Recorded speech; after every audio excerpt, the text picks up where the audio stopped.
আজকে মূলত এখানে কি অনুষ্ঠানটা হয়েছে এবং কার উদ্যোগে হয়েছে, কারা কারা ইনভলভ ছিল, কী সিদ্ধান্ত হয়েছে?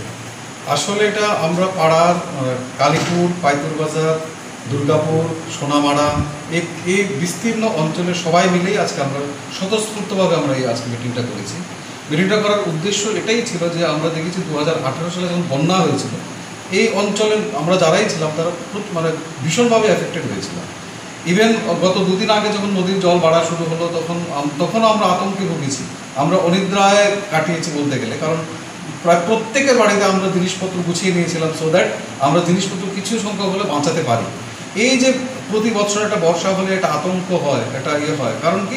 কারণ আমাদের কিছু কিছু লুপহোলস আছে, কিছু কিছু হয়তো বা আমাদের আরও ইম্প্রোভাইজ আমরা করতে পারি। সেই সব বিষয়ে আমরা আজকে একদম খুব পজিটিভ একটা একদম আলোচনা করেছি, এবং আজকের যে আলোচনা হয়েছে সেটা সম্পূর্ণ অরাজনৈতিক, এবং সমস্ত ব্যক্তিবর্গ এখানে বিভিন্ন পার্টির লোকরা এখানে ছিলেন। এখানে পাড়ায় দুটো ক্লাব আছে, শক্তি সংঘ এবং নেতাজি মৌলিক ওদের রিপ্রেজেন্টেটিভ ছিল, এবং আমাদের পাইতুর বাজার কমিটির রিপ্রেজেন্টেটিভ ছিল, মার্চেন্ট অ্যাসোসিয়েশন রিপ্রেজেন্টেটিভ ছিল পাইতুর বাজারে। আমার সোনামাড়ার থেকে অনেকে এসেছেন, আমার দুর্গাপুর থেকে অনেকে এসেছেন, অনেকে মানে অনেক অনেক খুব ভালো ভালো আলোচনা হয়েছে।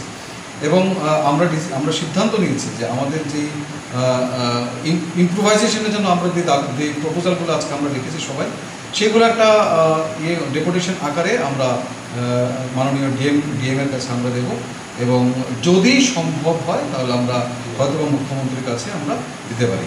এবার ডিএম, এসডিএম এবং মিউনিসিপ্যালিটিতে আমরা ডেপুটেশন দেবো, এবং আমরা ফ্লাড কন্ট্রোল ডিপার্টমেন্টকেও দেবো, এবং ফ্লাড কন্ট্রোল ডিপার্টমেন্টের যে বা ওয়াটার রিসোর্স ডিপার্টমেন্টের যে চিফ ইঞ্জিনিয়ার আছে ওনাকেও আমরা ডেপুটেশনটা প্রদান করব। কোন বিষয় নিয়ে ডেপুটেশন দেবে?